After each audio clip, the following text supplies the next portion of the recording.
existan. Yo creo, bueno, evidentemente no está en este proyecto, pero lo que está dentro del debate es acreditación de carreras e instituciones para que existan. Porque hoy tenemos 35 universidades privadas, muchas de ellas probablemente no deberían existir. Alguien usó del concepto de CFT, creo que fue chanta. Yo creo que a veces puede ser generoso ese concepto. Y entiendo que lo que queremos es un sistema de acreditación para que este tipo de establecimiento no exista. De la misma forma que esperamos que no sigan existiendo muchos colegios particulares subvencionados que tampoco son de calidad. Quiero hacer dos reflexiones y una pregunta. Yo no creo en esta relación de lucro y calidad. No está demostrado. No está demostrado que los establecimientos que persigan fines de lucro sea educación de calidad. Y está muy demostrado que hay muchas instituciones sin fines de lucro que son excelentes. Si bien una vez se dice hablar del Instituto Nacional o de otros establecimientos, lo ponen como una excepción, pero demuestra que cuando se pone una voluntad y recursos se pueden hacer cosas de gran calidad sin fines de lucro. Mi pregunta es la siguiente. ¿Ustedes están de acuerdo que se elimine el lucro? Porque es el proyecto que tenemos sobre la mesa hoy, en todos los niveles. Yo no comparto la opinión de quienes quieren mantener lucro a nivel escolar. Yo no veo ninguna razón para traspasar recursos a los colegios particulares subvencionados. Yo no estoy de acuerdo en traspasar recursos a los CFT y los IP, si tienen fines de lucro. Ese es el sentido del proyecto. Y yo sé por qué las universidades no han crecido. Porque las universidades públicas podrían haber crecido si no hubiesen tenido la mordaza del 6% de ayuda estudiantil que podía crecer al año, y eso limitaba su matrícula, y eso fue lo que aumentó la matrícula del sector privado. No es solo porque los privados invirtieron, sino porque había un incentivo muy perverso.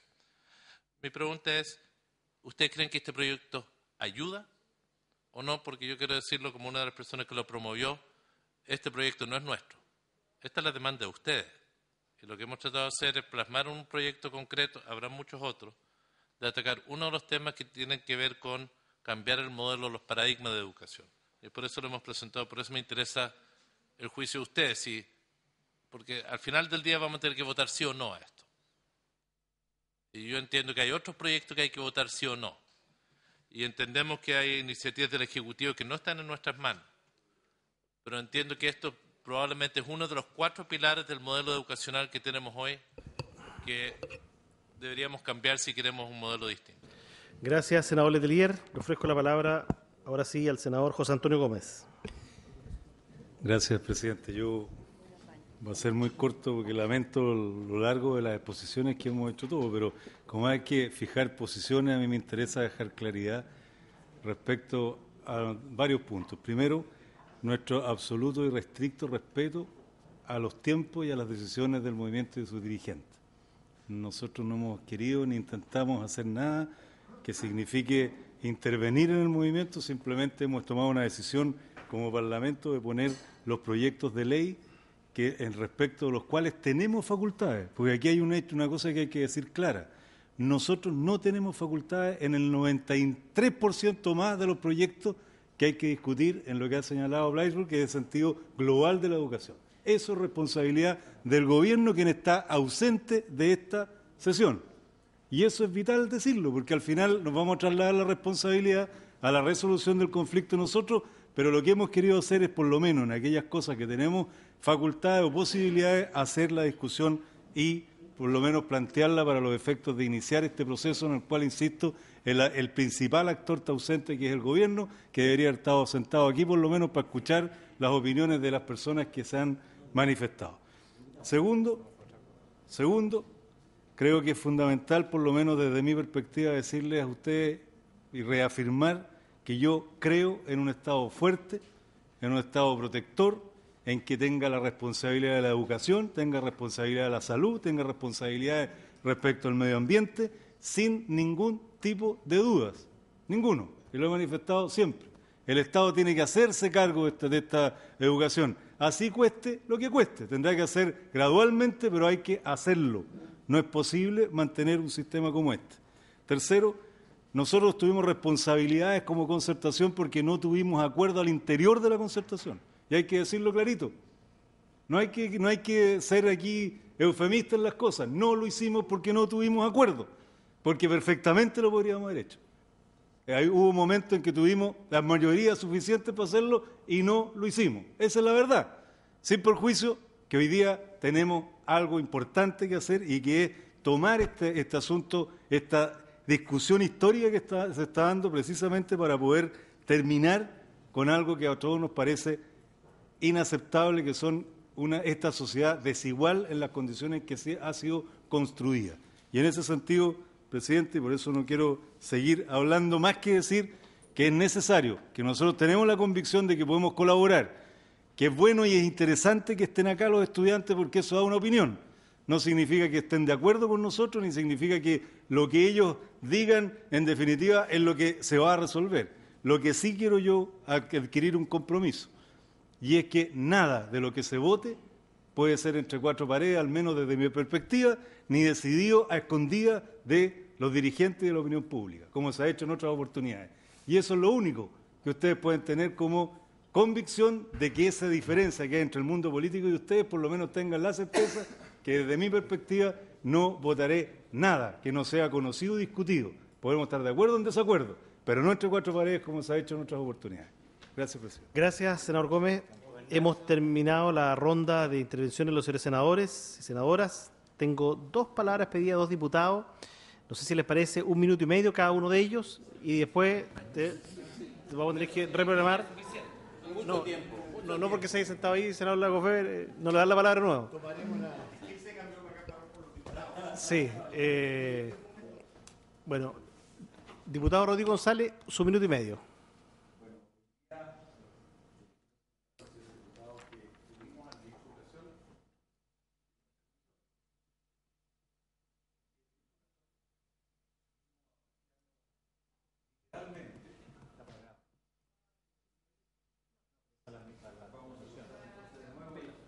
No, el tiempo corre igual.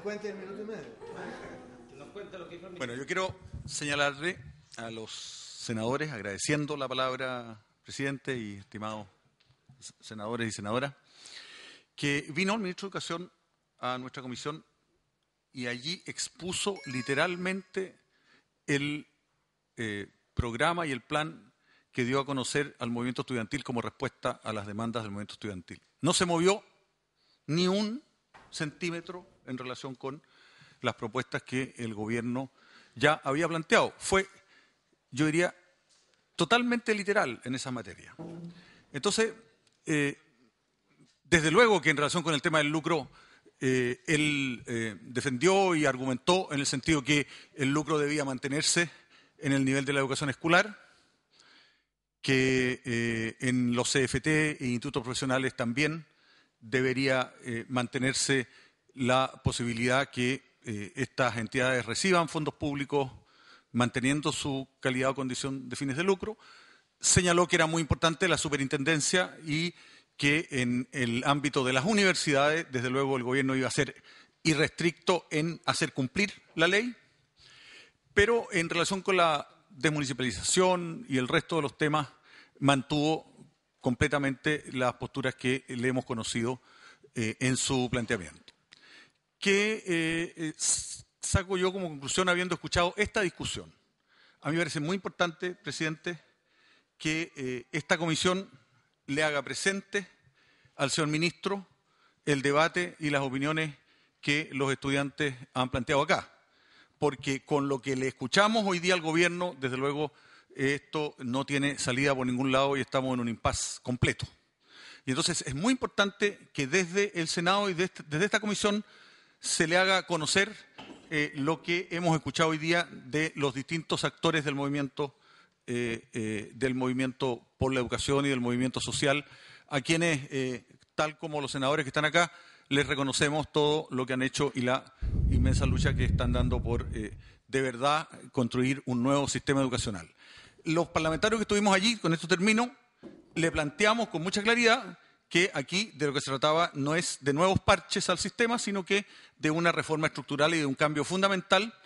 Y por eso yo creo que es muy importante que este proyecto, que sin duda es un avance es un avance muy grande en relación con la postura que tuvo el ministro en nuestra comisión, que desde este proyecto y desde los interlocutores que tenga en la alianza y desde la concertación, el ministro también recibe el mensaje, porque sin una nueva postura del gobierno y sin una nueva palabra o una reproposición del gobierno a lo que el movimiento estudiantil ha planteado, nos vamos a mantener en un impasse que nadie quiere para Chile. Muchas gracias. Gracias, diputado González. Diputado Sergio Guiló, su minuto y medio. Muchas gracias, presidente.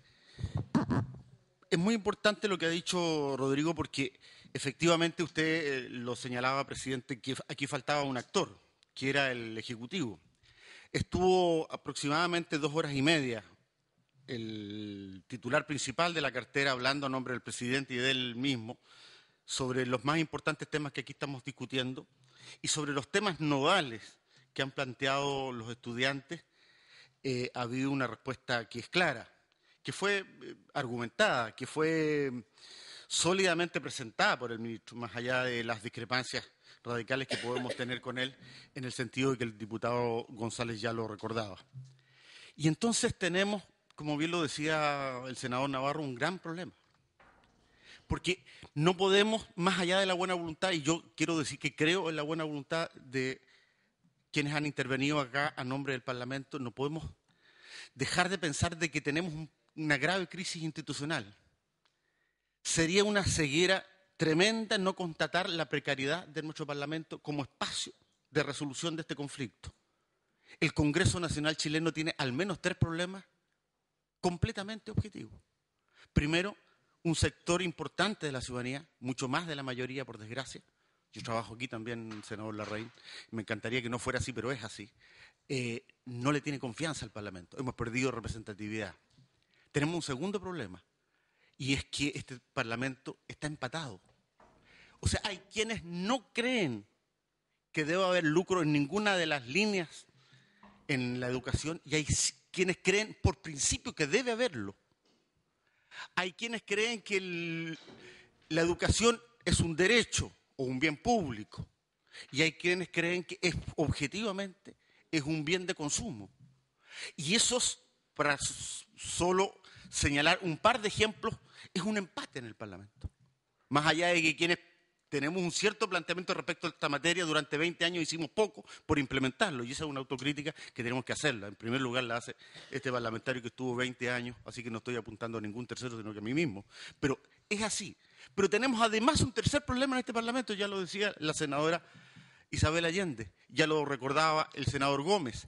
El 93% de los temas, por llamarlo de alguna manera, pero en realidad yo creo que el porcentaje es mayor, no tenemos facultades. O sea, si el Ejecutivo no dice, mire, desmunicipalicemos, no tenemos facultad. O sea, nosotros estamos llamando al movimiento social a esta mesa y no tenemos facultad. Incluso si nosotros todos rompiéramos este empate, llegáramos a acuerdo, no tenemos facultad. Si todos nosotros dijéramos unánimemente, incluso hasta una senadora designada, o en fin, sabe, incluso yo también voto a favor. Ok, no tenemos facultad. Si dijéramos tenemos que financiar y tenemos que hacer realmente una reforma tributaria, o tenemos que hacer la ley del 10% del cobre en vez de a las armas, a la educación, que sería una muy noble destinación de ese 10%, tampoco tenemos facultad. Entonces tenemos 3 problemas. Y termino con esto. En ese sentido, señor presidente, yo no creo quienes han dicho que los plebiscitos son armas de la dictadura. Depende de los plebiscitos. Los pseudo plebiscitos pueden ser armas de la dictadura, pero los plebiscitos están hoy día en todas las sociedades modernas y democráticas del mundo.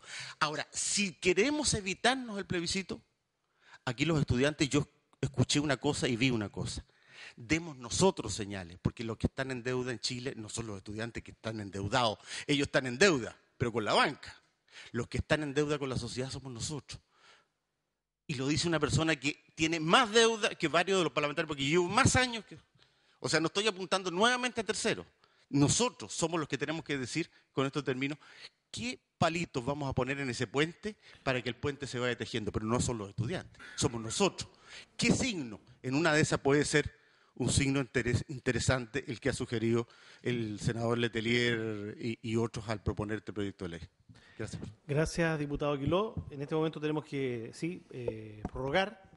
Pido la unanimidad de los miembros de la comisión para hacerlo. Así se acuerda. Al menos media hora, ¿parece? Para que respondan. ¿Por dónde empezamos? Giorgio.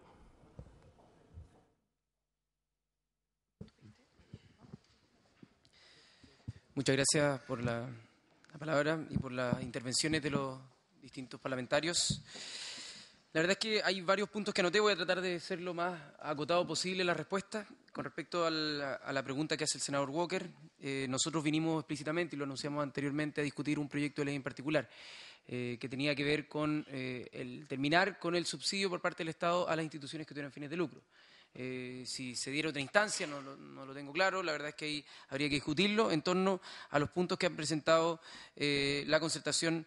Tendría que ser en otra ocasión porque hoy día nosotros venimos a discutir este punto en particular.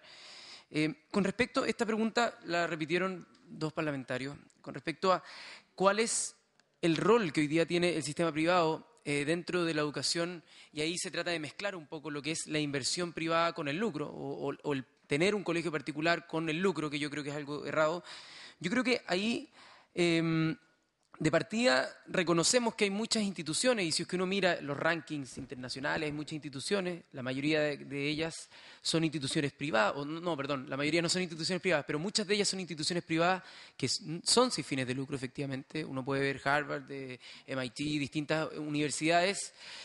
¿Cómo hoy día ellas no constituyen un afán de lucro, sino más bien un afán del conocimiento, un afán de la búsqueda de una contribución a la sociedad? O sea, ¿cómo hoy día podemos ver que las instituciones privadas o la gente que pueda llegar a interesarse en participar en la educación lo haga por un bien público?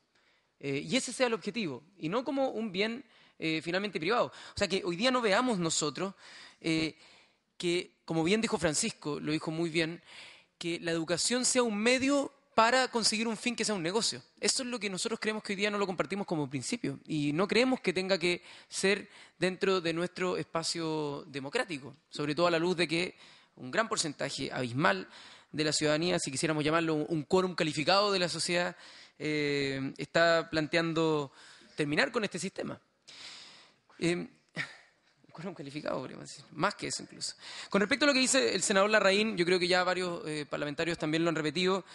¿Por qué no sentarse a definir la agenda, como han expresado? Bueno, de partida porque no existen las garantías, muchos acá lo han expresado, las garantías en términos de los poderes que pueda tener este espacio, las facultades que puedan tener, en las cuales la mayoría, muchas, y yo no sabía que era tanto porcentaje, pero yo sabía que eran muchas, son de facultad exclusiva del Ejecutivo. Y aquí permítanme demostrar mi escepticismo al espacio que se trata de generar, porque considero que hay una inconsistencia entre los parlamentarios que son del oficialismo y plantean este espacio abierto, este espacio muy buen intencionado, puede ser, digamos que puede ser bien intencionado, no quiero hacer un juicio de valor.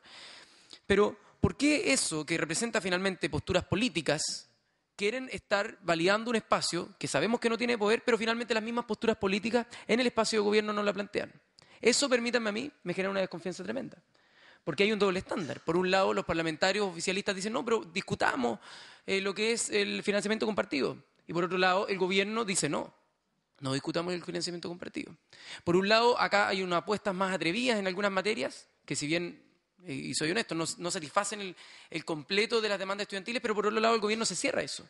Entonces, permítanme demostrar mi escepticismo y mi desconfianza hacia ese espacio que trata de generar puentes sin tener la validez del Ejecutivo, que pertenece a la misma coalición política.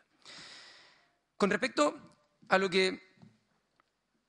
Bueno, ya no lo quiero repetir, pero con respecto al costo de la gratuidad en términos de la educación superior, hemos visto que hoy día se invierte alrededor de 2,2 billones de pesos en educación superior.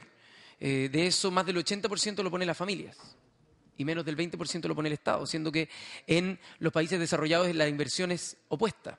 O sea, más del 75% lo ponen en los países de la OECD el Estado. Y incurren en un porcentaje mucho menor lo que son los privados, y no necesariamente son las familias, sino que muchas veces son las empresas. Entonces, acá vengamos a recalcar que el tema y el término de la gratuidad, si bien acá muchos pueden decir que tiene que haber un proceso, que tiene que haber, que esto puede ser un fin, algo que se busque, nosotros estamos planteando que es algo que es realizable y que en muchas democracias sólidas y que son países que nosotros admiramos y muchas veces ponemos como ejemplo, se constituyen. Obviamente que no es gratuita, sino más bien es financiada por el Estado, que es distinto. Acá cuando el presidente dice nada es gratis, bueno, nosotros sabemos y tampoco somos tontos, y, es algo claro. Ahora yo creo que esto se funda, y aquí quiero ser bastante enfático, yo creo que no compartimos el mismo diagnóstico con el gobierno. Por más que estén los mismos datos, ellos lo miran de una manera distinta. Y por más que ellos traten de instalar el tema, y muchos acá de que compartimos el diagnóstico, yo quiero ser enfático, yo creo que no compartimos el mismo diagnóstico. Porque hay un diagnóstico que mira un modelo que es imperfecto, pero que cree que hay que corregir ciertos ámbitos y que sigue pensando que el individualismo y la libertad de la persona es lo que tiene que imperar en un modelo educativo. Y ahí, por supuesto, que la argumentación lógica conduce a las políticas que está anunciando el gobierno. Si es que es un servicio y tú vas a acceder a él y vas a rentabilizar, por supuesto que te tienen que cobrar por una renta. Entonces, si es que esa es la argumentación lógica desde donde yo fundo un sistema educativo, por supuesto que tiene relación lógica el hecho de establecer un crédito para financiar el estudio. Si es que yo concibo la educación como un derecho, y si es que yo lo concibo como que esto va a generar un bien público y no me va a rentabilizar solo a mí, sino a toda la sociedad, yo lo puedo considerar como un derecho. Y yo puedo considerar que todos tenemos que financiarlo, no solo la persona que está accediendo. Y esa que yo creo que es el cambio de paradigma. Y yo creo que ahí hay una diferencia tremenda en torno a lo que el gobierno está planteando, que es mantener un paradigma y perfeccionarlo, y en torno a lo que los estudiantes y la ciudadanía hoy día está exigiendo, que es una modificación completa a lo que significa educar, a lo que significa el derecho a la educación, que es una concepción más colectiva de la sociedad, no una concepción individualista donde prima la libertad, y que es lo que funda principalmente las diferencias ideológicas probablemente y filosóficas del último siglo sobre las libertades. Y en último término yo quiero poner un énfasis, si bien nos escapamos un poco del tema del lucro, yo quiero poner un énfasis y tener mucho cuidado en lo que es planteado, en lo que se ha planteado y quizás se quiere apurar a la luz de esta especie de urgencia en torno a los créditos y de bajar las tasas, que hoy día sería subsidiar a la banca, finalmente, porque no significaría más que eso. Yo tendría mucho ojo en dónde poner los pesos del Estado. Si ponerlo en un sistema que en un primer momento se pensó que no iba a requerir de recursos del Estado, y finalmente estamos desembolsando anualmente más de 255.000 millones de pesos. Si queremos subsidiar aún más ese sistema, que finalmente nos tiene de mano atada a la banca privada, o si queremos cambiar el modelo, de no financiar necesariamente la demanda, porque aquí muy poco se ha discutido ese tema. Financiar la demanda significa descontrol. Financiar la demanda significa no tener estabilidad en cuanto a los desafíos que tiene el país, sino más bien dejar al flujo del mercado y las decisiones personales cuál va a ser el desarrollo futuro del país. Y yo creo que eso no se ha discutido. Y yo creo que en la intención, y puede ser muy bien intencionada, de que los senadores y diputados acá presentes quieran reducir los costos de las familias, podamos terminar haciendo que el remedio sea peor que la enfermedad. Así que yo llamo a la mesura, llamo a un análisis reflexivo también de la materia, y llamo, como se ha dicho también, a que esto, si bien yo considero, y hablo a título personal, que constituye un paso en la dirección correcta, que tampoco seamos autocomplacientes con que esto va a generar los puentes necesarios para que se den todas las confianzas de parte del movimiento estudiantil. Muchas gracias. Gracias, Giorgio. Camila me ha pedido la palabra, luego Francisco. Sí. Bueno, yo primero que todo quería explicar una cosa con mi región, primera región de... Yo no soy de la cuarta región, pero yo ahora ya soy de la primera región hace muchos años. Vengo de una región que es extremadamente rica en recursos naturales, extremadamente rica, con una cantidad de cobre que ya le quisiera solamente Argentina para solucionar sus problemas, con una pesca industrial que es el éxito de la pesca a nivel nacional, con una energía solar que está empezando a ser mirada por transnacionales, ni siquiera por nosotros. Sin embargo, en esta región, la salud es la más pésima del país, la educación es la más mala del país y las viviendas son las más malas del país. En ese sentido, en esta región se ha dado una discusión en donde se está planteando derechamente la independencia de la región con respecto al Estado, en donde hay foros ciudadanos, en donde las asambleas ciudadanas están empezando a discutir este tema y tenemos una clase política que no ve ese problema.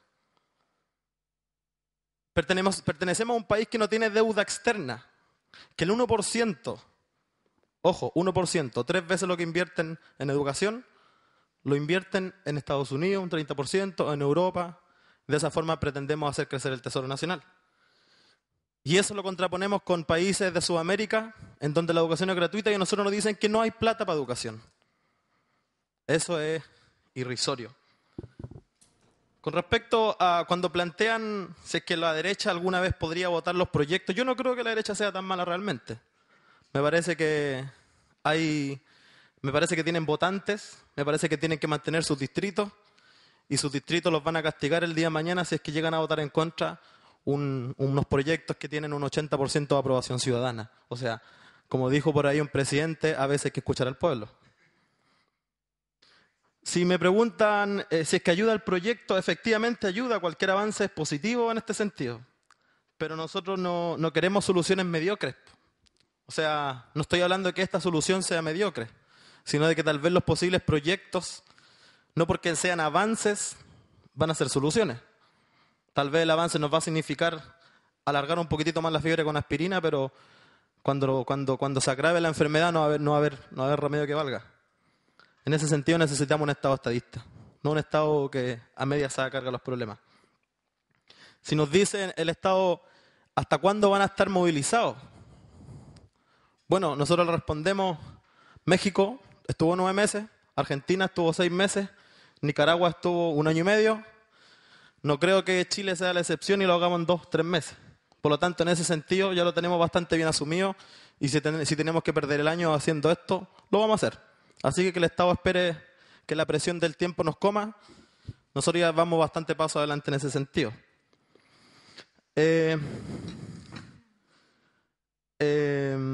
Con respecto a la educación pública del Estado, yo quería poner un ejemplo. El día de mañana, si Chile llega a estar en guerra y contratamos una legión extranjera para que nos ayude a resolver nuestros problemas, un ejército privado, probablemente en plena guerra, si nuestro país contendor le ofrece el triple de plata a la legión, vamos a quedar sin ejército y vamos a perder la guerra. En ese sentido, el Estado debe tener educación, el Estado debe tener salud y el Estado debe tener vivienda. Volvemos a hablar, necesitamos un Estado estadista. Con respecto a la respuesta al senador recién que planteaba dónde está el fin de la solución. Y el fin de la solución está aquí mismo. Ustedes fueron escogidos para cuando el administrativo no tenga la solución, el poder debe recaer en el legislativo. No estamos diciendo que todavía eso haya sucedido, pero ustedes tienen una misión que cumplir como legisladores. Yo no sé cuántos de ustedes han estado 2 horas en un hospital esperando una consulta médica. Yo he estado más de 3. Yo no sé cuántos de ustedes alguna vez han almorzado en la Junji. Yo almorcé desde primero básico hasta cuarto medio en la Junji. Yo no sé cuántos de ustedes se les ha pasado alguna vez por la cabeza el no tener plata para financiar la carrera de su hijo. ¿Alguna vez se han planteado ese problema? La gran mayoría de la población lo ve. Tenemos un 9º quintil que descansa con 983.000 pesos. Pueden plantear que es mucho, para la clase media es poco. Hoy día con eso no se vive. Cuando hablamos de que tenemos un sueldo mínimo de 183.000 pesos y hablamos de una carrera de medicina que vale 350.000 pesos, o sea, claramente la clase baja nunca va a tener a un doctor. Eso no es solución. El tema de la solución está clara. Nosotros estamos proponiendo los problemas, ustedes legislan. Bueno, pues claro, tomen las riendas de la situación y denle una solución en torno a cuál es la misión del legislador, a cuál es la misión del administrativo. ¿Cuál es su misión? Recoger e interpretar lo que el pueblo le ha planteado y le ha entregado como misión. Si es el pueblo el que construye esta silla, es el pueblo el que abre las puertas para que ustedes entren, es el pueblo probablemente el que les coloca en un status quo muy superior a mucha gente. Pero si quieren mantenerlo, tienen que hacer lo que el pueblo pide. Para terminar, quisiera hacerle una invitación. El sábado, en Concepción, la Confech nos encomendó una tarea a nosotros, la mesa ejecutiva. Estamos redactando y trabajando en un documento. Se lo vamos a hacer entrega. Ojalá que nos puedan ayudar para ubicar el lugar. Nosotros proponemos la Biblioteca Nacional. Invitamos al Congreso, invitamos al gobierno, invitamos a los actores sociales, a la prensa y a observadores internacionales a que se hagan presentes en esa situación, en ese momento, y nosotros les podremos entregar muchas de las respuestas a las preguntas que acá se han planteado que no tienen caso al tema que estamos tratando hoy día y ahí esperamos plantear con mucho argumento y con mucho documento por qué nosotros creemos que, como dicen por ahí, otro mundo es posible.